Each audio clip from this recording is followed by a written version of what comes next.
everyone, and welcome back to my channel. My name is Susie, and I do makeup and personal style videos here on YouTube. If you reach the end of this video and you love the content, please give it a thumbs up and subscribe to my channel. So for today's video, this is very much inspired once again by Miss Nikki LaRose, and I just thought that this is the perfect climate to do this makeup, yung summer makeup. Kasi sa kanya, it's humidity and heat-proof makeup. Tayo, dahil talagang summer na dito sa Pilipinas, I want to do a very realistic summer makeup for you today. And this is the type of makeup that you would wear sa beach wedding, or let's say meron ka lang event na pupuntahan during the day at magiging sobrang init. Guys, kahit naka-aircon, pag summer sa atin, di ba, sobrang init. And I really want to do something very realistic para naman kahit mainit, comfortable pa rin ang pagsuot natin ng makeup. So what do you say? If you want to see me transform from this to this, please stay tuned and watch this video. So dahil summer at maglalagay tayo ng mga foundation concealers pa rin, we will not skip those steps. Babawasan ko yung skincare ko. According to Nikki LaRose, pag summer or kapag mainit, siguro bawasan mo yung steps for skincare. Bakit? Para daw maiwasan yung pagiging sobrang moisturized ng face at makatagal yung makeup.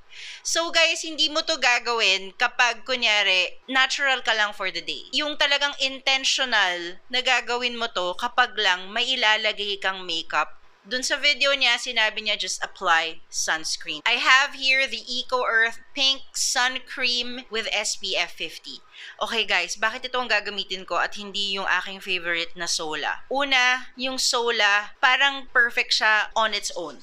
Maglalagay tayo ng foundation and concealer. Kaya gusto ko yung hindi pa tinted, like this one. Ito lang, be extra careful in applying kasi it has the tendency to leave a white cast. Talagang make sure, not harshly, but you know, just rub it in so that walang maiwang white. And next, we will be applying our, ito, important step to ngayon kasi for me, kailangan ko siya. It's the Aqua Grip Soothing Primer because the makeup that I want to use for today, I want it to stay for a very long time. So, gusto ko talaga ng primer. And what I like about this is that it really helps your skin. I mean, it really helps the makeup to stay in place. Baka mamaya sa sobrang drying naman. Pero hindi. Dahil ang init, medyo malakas ang loob ko mag-apply ng mga drying products. Alright? We will just let this one set, and we will be applying something that I don't normally use. Just for today, I really want to try it out. This is an advice from Nikki LaRose. So, ang ginamit niyang setting spray is high-end. It's the Charlotte Tilbury.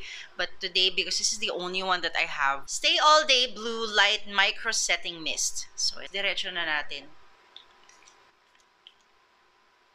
And then, let's just let it dry. So, just to help, lalapatin ko lang yung setting spray na ginamit natin para lang sure na meron na sa skin. Nakabahan ako dito. This is the first time I've ever actually done this. So, I hope it really helps. Now, we are going to apply foundation. Yes, this is a crucial step. I know, foundation, summer, oo. Lalo na kung beach wedding pupuntahan mo, medyo kailangan mo ng coverage pa rin. Although, if you're like a guest, kunyari guest ka lang, maybe a tinted sunscreen will do para lang ma-withstand mo yung heat. For example, guest lang ako at wala akong mga gagawin doon sa wedding, I would just apply a regular sunscreen na tinted na. So, I would probably use this time yung aking Sola, this one, and then just powder. And this has the tendency to really seep through your skin. So, it really looks like it's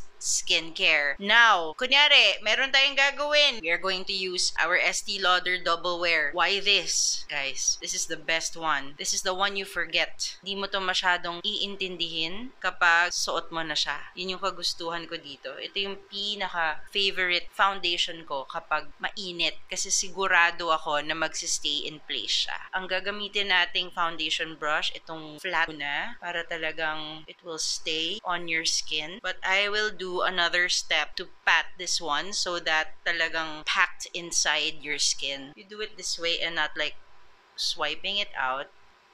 I think it will do the trick. Ayan, pwede naman pala. But because I really want to make sure that it's really in there, I'll do another step. Sa video ni Nikki LaRose, she actually used this kind of brush. Something like this. Kaso, lahat ng brushes ko na ganito, ang dumi. Kaya ayokong gamitin today. And then, we're gonna just really in there. Okay, that's one side. And now the other side. You know what? For this side, let's try the paddle brush. It's kind of the same concept nga as the other brushes that I have. Okay, this is good. Mas kumalat yung foundation compared dun sa brush na flat. Okay, and then sama lang natin ulit to. Iba kasi yung application. Pero okay lang, I mean, magpareho rin yan.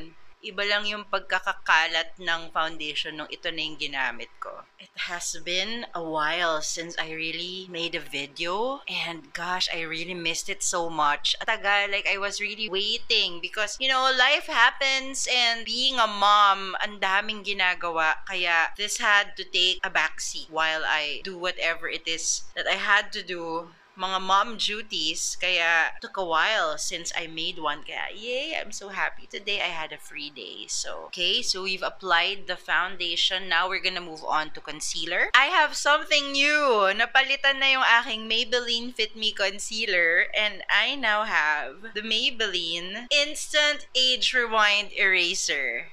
Yeah! I'm so happy actually because ang ganda nito. Okay. Gamit na ha. This is not a first impressions, guys. It's not a first impressions.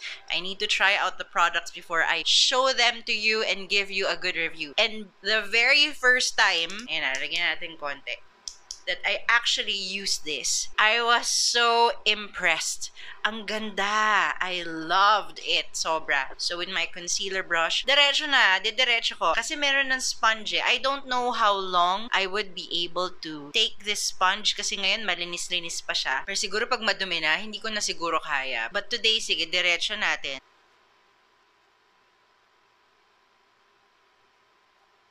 And then, again, pataas.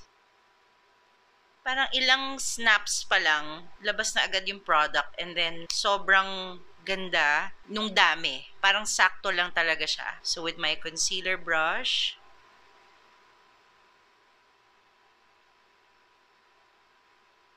kaya ako sobrang nagustuhan tong concealer na to kasi parang it melts into your skin. And what I got was not like a super bright shade. I got the one that's really nearest to my skin tone. As always, I apply concealer sa mata. Perks of doing makeup is that it really relaxes you. Like if you've had such a bad day or you had a bad week, sit down, do your makeup, instant relax. I swear. Ang sarap-sarap. Ayan, okay. See? New favorite. Hindi siya malayo sa Fit Me. Halos pareho. Maybelline concealers, they are my favorite. Maganda talaga. And it's not super expensive. And it can really match the high-end ones. Remember, I did a review or like a side-by-side on a NARS concealer and the Fit Me one. Para silang pareho. And this one is almost the same. This feels like more luxe than the other. Sige, dito sa nose.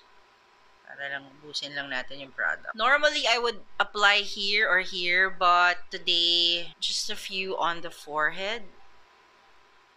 Inubos ko lang yung nilabas na product sa container. And then, don't forget to put lip balm. Okay, I'll just apply this lip oil that I got from Human Nature. Okay, this particular one is really good. This is what I use before I sleep, because it's really extra moisturizing. Just gonna let that, absorb. Okay, now that we're done with the base, we're gonna move on now to the eyebrows and the eyes. Alam mo, sa video ni Nikki LaRose, inuna niya yung eyebrows. Kasi sinasabi niya doon na better daw kapag mainit, na uunahin mo to kasi para sure na hindi siya bumagsak. She did say that. Parang ang weird ng process kapag yun ang inuna mo. Tayo kasi, hindi naman natin masyadong issue yung eyebrows natin. Naturally, it falls. Kahit anong ilagay kong product dyan, parang nag-coop up sila dito, nagiging isang linya. So, hindi ko na siya sinunod dun sa part na yon. Pero, this time, maglagay muna tayo ng brow styler. This is like a process that I do a lot lately. Talagang inuuna ko to para sure na talagang in place na yung eyebrows. But sometimes, even if I've already applied the brow shade, bumabalik ako, binabrush up ko pa rin siya. Kasi talagang wala. Kahit anong gawin ko, bumabagsak yung eyebrows ko. Meron siyang hack na gumamit siya ng spray net. Ayun, natatakot ako gawin yun. Hayaan ko lang siya na ganyan. And then with the spoolie, I will remove the excess. Ay, tumigas na pala siya. Ooh, yun lang Uy, this is like a first. Ah, wow, okay. First time to Usually, ang tagal ng dry time nitong BYS. Dried up right away. So now, my eyebrows are in place naman na. Just make sure to trim them. Now, we're gonna use a wax eyebrow this time. This is the Wax Brow Creator from Heavy Rotation. Whenever I apply this right after the styler, this area in my eyebrows, medyo matigas. So, minsan parang linya-linya yung itsura, but it's really just tiyagain mo lang na ma-fill in sila para, diba, para maganda. I appreciate this tiny brush. And, nako, sana hindi ko mawala ito kasi talagang there is a purpose why it is so small. I'm just gonna let it set a little bit, and then to soften, if you feel like you've overdrawn your eyebrows, again, this step will make it a bit soft. Yun lang, very careful ko na tong ginagawa dahil inuna ko yung styler. Kasi masisira yung pagkaangat niya Pero, and then in areas lang that needs brushing, because, not yung mga natodo na areas, we are done with the eyebrows. Grabe. Eyebrows pa lang to, guys. Next are eyeshadow. And sa video ni Nikki LaRose, ginamit niya eye stick. She used a waterproof eyeshadow na nakastick. We don't have that. So I have to use something that for sure will last me a long time. And it's going to be this one. It's the MAC eyeshadow that I did a video of this, by the way. And it's a really dry formula. But even if it's a dry formula, parang it lasts on your eyes. Kahit pagpawisan ka, andyan siya. And yes, I've tried this one during a worship gig. We sang all morning and then pinawisan talaga ako ng bonggang-bongga, pero ito, andun pa rin. So first, let me apply the blush part. So another good thing about this makeup is the fact that basic colors lang siya. Hindi siya complicated colors. Kaya magagamit mo lahat ng kulay sa palette na ito. And kahit ito lang, parang pwede na nga pero we're gonna apply some dimension, no worries. The purplish one, we're gonna mix, okay? The purple color of this palette. Lagay ko lang dito.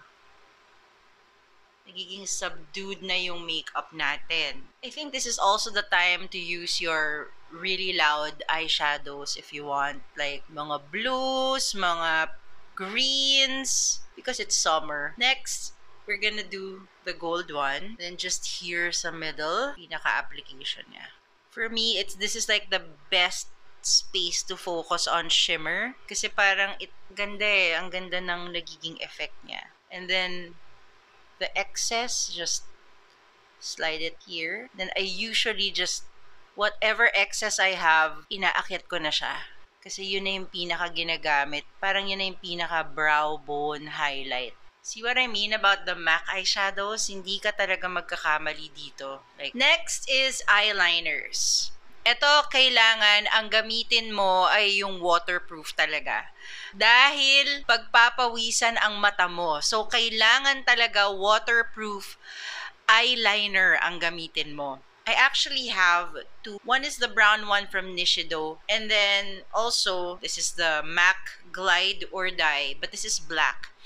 My only concern with this one, sa sobrang talagang glide or die siya. Pag in-apply mo na siya, you have to be so fast para magkaroon ka pa ng wing. Because I have a new mascara, I want to use this one para to match the mascara. And we are not going to create a wing with this one today. We are just really going to apply it on the spot where it is needed.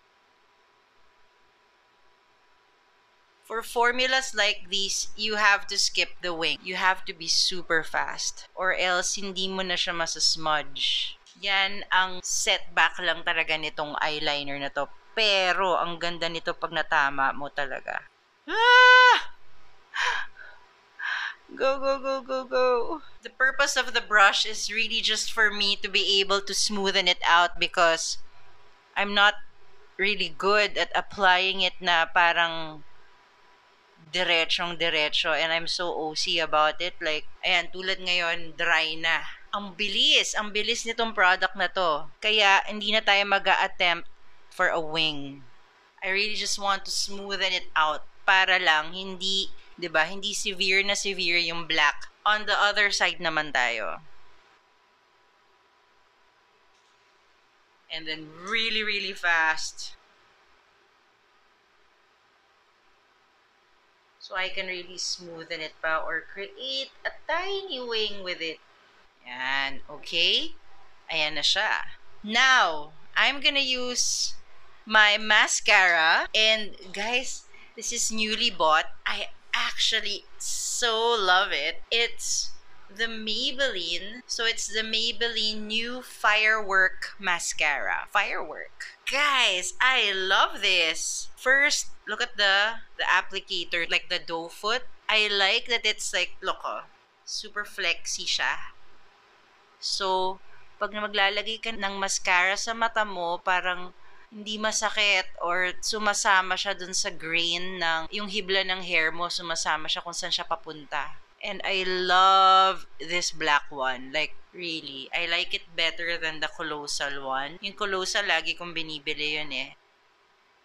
You can curl your eyelashes too if you want to. And just me, I don't bother anymore. Hindi ko na ginagawa.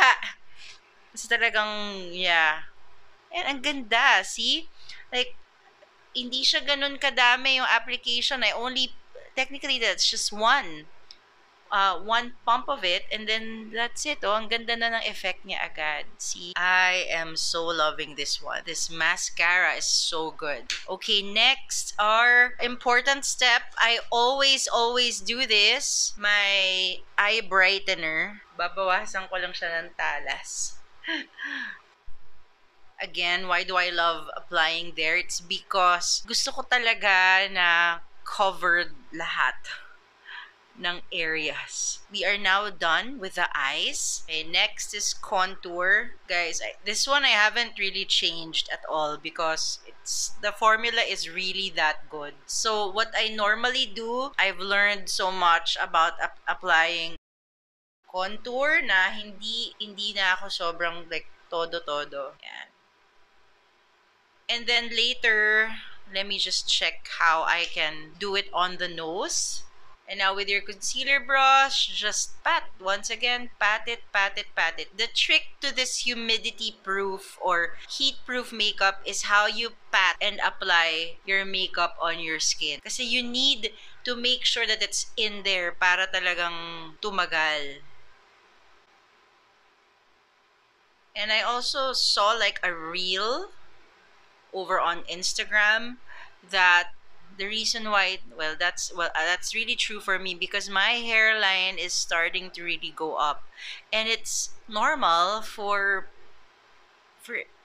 as we age, it's really gonna go up. So this is just a way to lower down like the your forehead, to not really give you that too high of a space on the forehead. So we're warming it up para bumaba siya ng konti.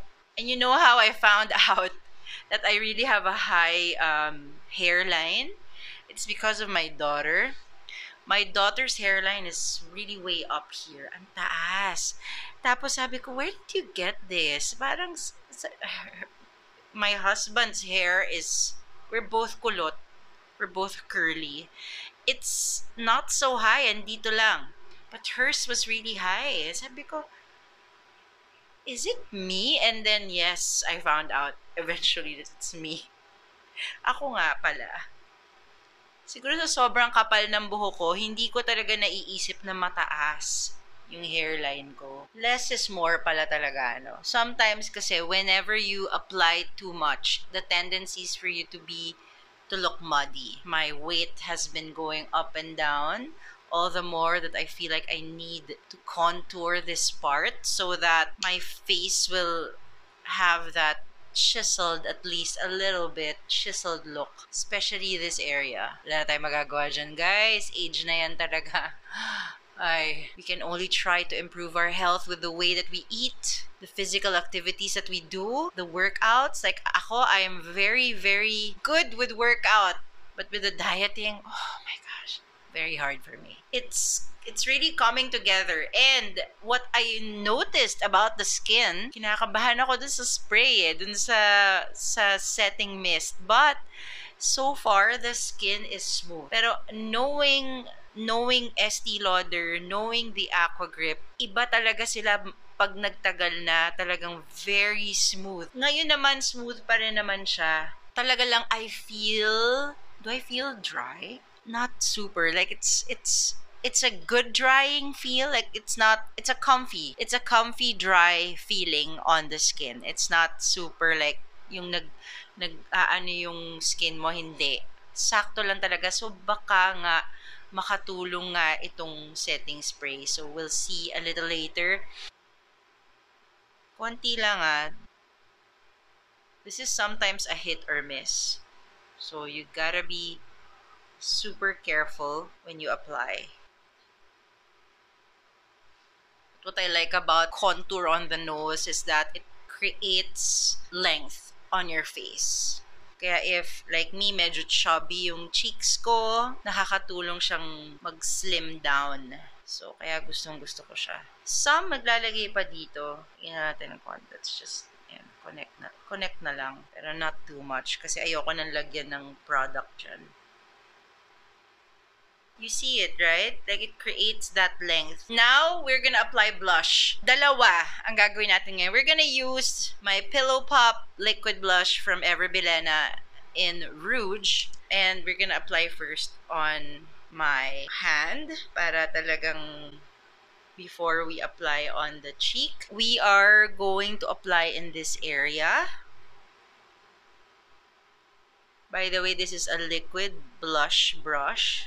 The good thing about summer is that I think it is so forgiving to wear pink or that watermelon vibe na blush. Perfect sa sun natin. Don't you notice, like, on your pictures sa phone, like, whenever you travel to another country, the lighting is so different, right? Pag nasa Pinas, talagang yung lighting na sobrang ganda ng araw na binibigay dito sa atin. Iba talaga ang ganda kapag may pop of color. Kitang-kita yung colors. Kaya nakakatuwa. Pag summer sa atin, well, you know, all year round naman ang summer natin. The beauty of living here. Medyo nakapipick up na niya yung mas maraming product this time. What I like about this Pillow Pop blush is that it is so subtle. Ang ganda talaga ng effect nito kahit anong gawin mo. Tas you really don't need a lot. Kaya hindi pa ako nag-powder sa step na to kasi hindi siya lilitaw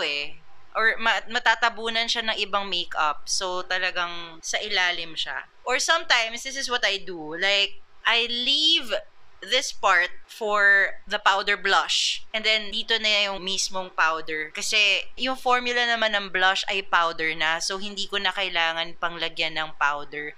Para lang, hindi matakpan yung kulay or mag-pop talaga yung burst of the color of the blush. Sabi din ni Nikki LaRose na gumamit ka ng super fine powder. This is the one na hindi ko masyadong ginagamit kasi sobrang drying niya talaga. So, baka mag-work siya today sa atin.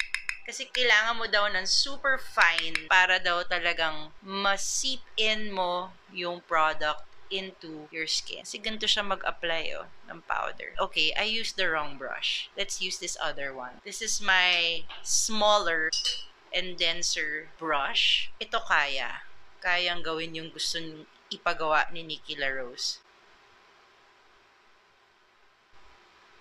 O nga no, I'm faced with a question na, okay kayang mag-bake kapag humid ang panahon? Ako kasi I don't normally bake. It's not a step that I do a lot. So, I would rather do this. Ipapat mo talaga sa skin yung product more than baking. Ito kasi, parang you're making sure that it's in all of the nooks and cranny of your skin. Sure na talagang nandoon, na hindi matatanggal. Okay, this one, nafe-feel ko, okay, kailangan ng kaunti. Sige, konti lang.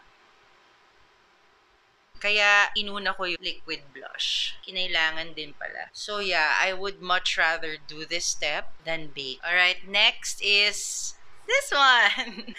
This brightens up my day. Aside from it brightens my face. The moment I really tried this, nako, favorite ko na siya. I think I've been using it a lot. So, we're gonna do this. We're gonna use this blush because it is so good and it's kind of like a highlighter blush. I feel like every time I use this one, lagay ko lang dito sa likod, ayan, parang feeling ko talaga nakakabata siya ng skin. Kaya gustong-gusto ko siyang gamitin. Kasi dun sa step na pinakita ni Nikki LaRose, meron siyang ginawa, gumamit siya ng highlighter.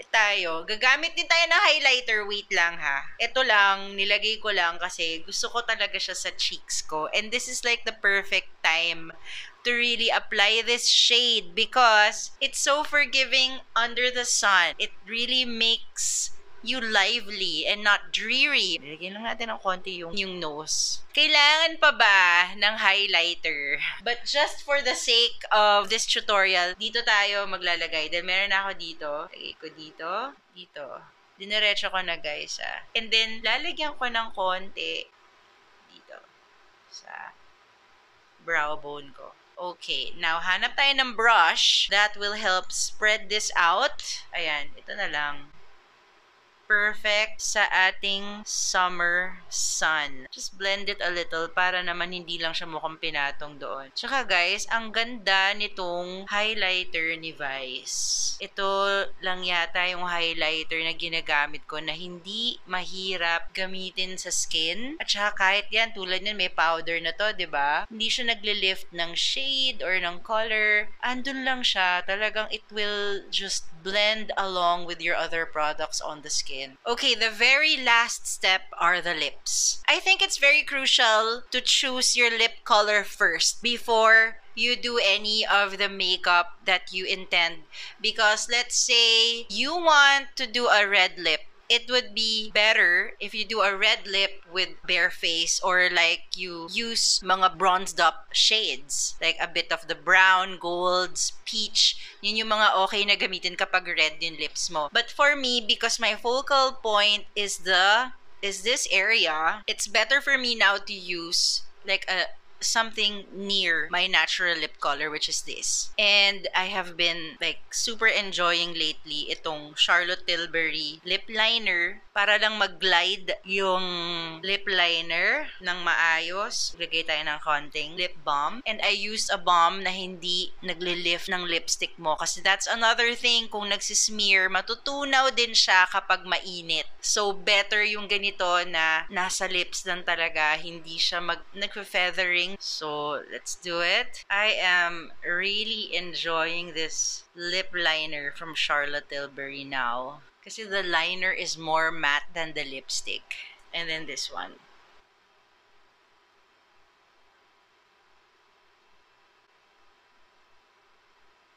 Yan. See? Perfect.